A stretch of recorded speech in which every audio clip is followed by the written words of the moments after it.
Good morning, everybody. It is 10 o'clock. I'm going to call to order the meeting of the License and Variance Board. Today is Wednesday, April 27th. Excuse me.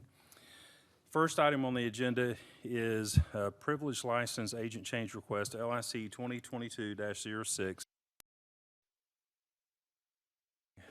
2579 Cobb Parkway, Red Lobster Restaurants, LLC, DBA Red Lobster number 392. With Mark Levine as agent. Is the applicant present? My name's Elizabeth.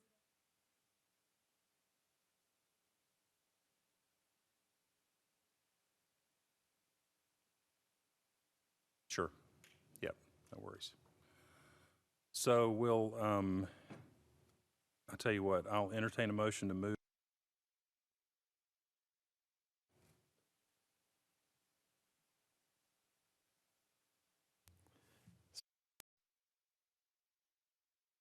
Please pay attention. Second. We have a motion to move 2A to the bottom of the agenda with a proper second. If there's no further discussion, I'll call for the vote. Just do a hand vote. Okay, since it's not on the agenda. All those in favor vote by hand. Okay, so item 2B, which is a variance request V22-030 to increase impervious surface area at 1470 Memory Lane. Ms. Crow, I know you've got a little background on this at request of the applicant. I think it's requested to be tabled. Correct. The applicant did need more time than just one tabling, so we'll go ahead and table it to the May 25th. To the 25th? Okay. All right.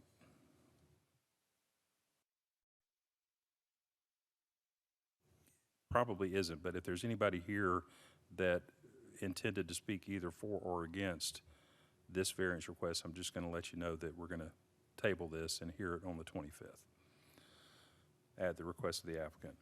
So if there's no discussion about this, I'll entertain a motion to table 2B to the 25th. Motion to table variance request V22-030, increase impervious surface from 35% to 44.2%, lot 557 at 1470 Memory Lane, CMS Custom Homes LLC applicant. Table to May 25th, 2022. Second. We have a motion to table to the 25th of May. All those in favor?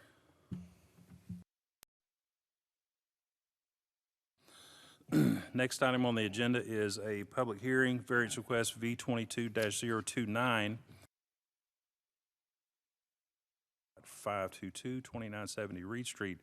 Bradley Hall's the applicant. Ms. Crow, the background. All right. Good morning, Caitlin Crow, Planner 1 Community Development. So this variance is V22-029 to allow. Parcel is a 0.45 acre lot located. Property was back in August of 2021 and is currently still under construction. Once completed, the subject property will have a 3,970 square foot single family home, as well as a 648 square foot in-ground swimming pool. The applicant is proposing to build an accompanying bathroom and pergola structure for that pool area to be right next to the pool for convenience. The accessory structure ordinance allows one accessory structure or use per lot, and since a pool has already been permitted on the site, a variance is required for this additional structure. The proposed 177.5 square foot bathroom and pergola will provide an accessible restroom and entertainment space while using the in-ground swimming pool.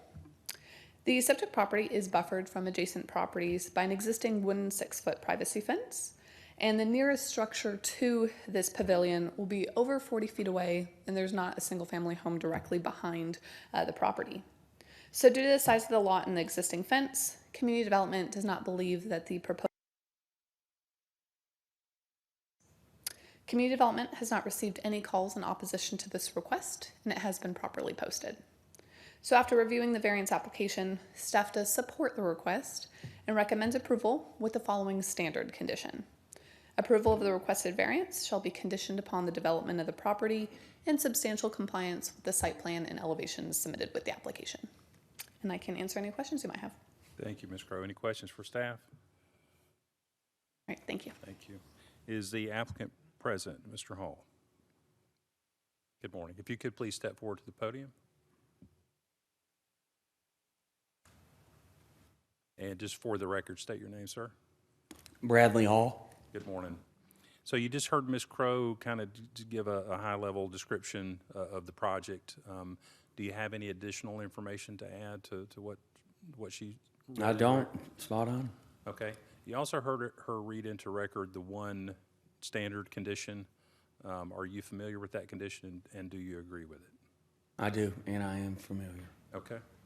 Any questions for the applicant? Thank you, sir. Thank you. This is a public hearing. If there's anybody here who'd like to speak for or against item 2C, I would ask that you step forward at this time. Seeing no one, I'll entertain a motion. Motion to approve variance request V 22-029, allow additional accessory structure lot 522 at 2970 Reed Street, Bradley Hall. Second. A motion to approve with a second. If there's no further, I'll call for the vote. Agenda's public hearing variance request V 22-031 to reduce the side setback from 10 to 3.2 feet for a shed, lot 373, 633 Green Acres Road, Anthony and Brittany Liuza. I apologize if I messed that up. Ms. Crowe, the background, please. All right, again, Caitlin Crowe, Planner 1 Community Development.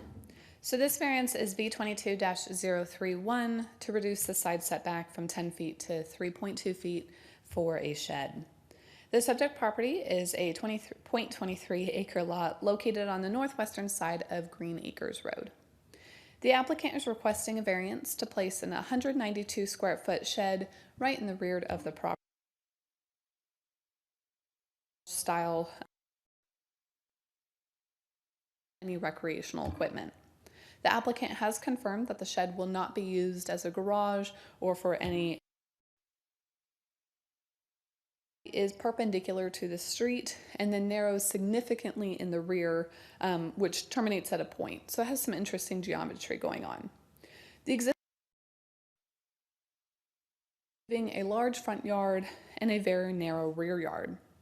Due to this triangular geometry of the lot, as well as that location of the home, the applicant will encroach into the side setback by 6.8 feet to place this shed. The chosen location does allow the most use out of the yard, as well as protects the large established trees that are currently there. Several neighbors around the subject property also have non-conforming sheds, so the precedent is there for the placement. The adjacent home and shed to the south will exceed the minimum 10 feet separation between structures, so no fire suppression system is required. So due to the geometry of the home, the shed would be very difficult to place elsewhere on the property without the necessity of a variance, so the hardship is not self-created. Just like the previous one, Community Development has not received any calls in opposition to the request, and it has been properly posted. So after reviewing the variance application, staff does support the request and recommends approval with the following standard condition. Approval of the requested variance shall be conditioned upon the development of the property in substantial compliance with the elevations and site plans submitted with the variance application. And again, I can answer any questions.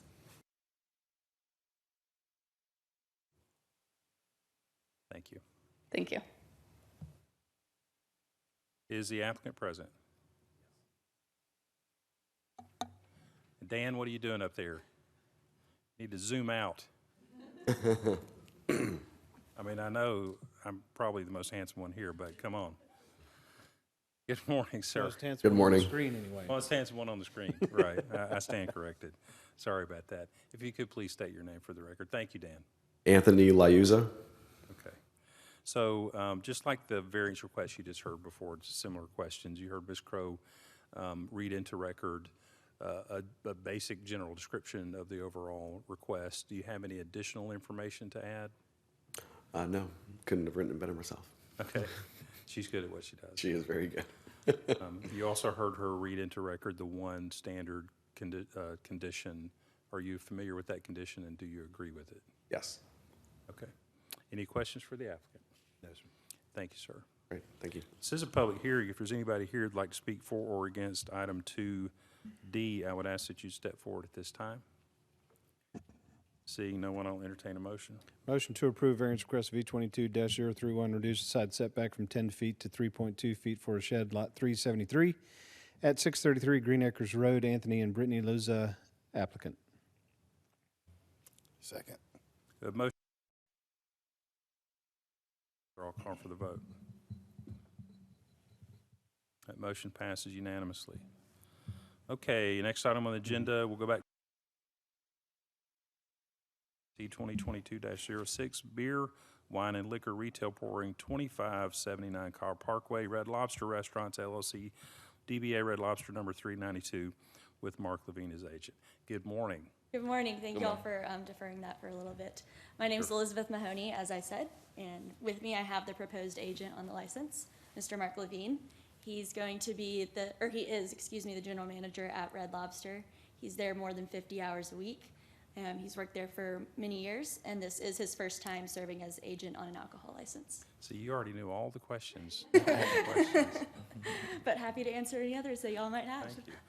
So could you just kind of describe to the board whether it's, a company practice or a company policy? How do you train your wait staff, to ensure that they, responsibly sell alcohol? Okay, so every new server that we hire at the restaurant, we go through a video training for each server, which goes over the most important thing, making sure everyone's carded that's in the restaurant, all our guests. So the training is for every server, every bartender that we hire. And on a monthly basis, we go over the same training. It's called a lobster talk. All the managers sit down with the new employees and the old employees, because we got veteran employees that have been there over 20 years. Yeah. And we go over it And you said that was monthly? monthly, yes. Yeah. But the training happens for every server in the beginning. Do you know whether or not, and this is just out of curiosity, whether or not the corporation ever does any compliance, like undercover checks internally? Do you know if they ever do that? No, I don't think we do it internally, but we're prepared for, for Smyrna Yeah. to come in the building, yes. Yeah, yeah, so I'm assuming you've been there for, a while, as stated. You're aware that occasionally the Smyrna Police Department does do undercover compliance checks? Yes, Okay. yes. All right. Any questions for the applicant? No, sir. Okay. So for the record, we do have on file the required and appropriate training for this applicant to have this privileged license. Also, for the record, the Smyrna Police Department did do the required background check and found nothing that would preclude the issuance of this license. So having said that, I'll entertain a motion for 2A. Motion to approve privileged license agent change request LIC 2022-06 beer and wine liquor retail pouring at 2579 Kyle Parkway Southeast Red Lobster Restaurant LLC, DBA Red Lobster number 392, with Mark Levine as agent. Second.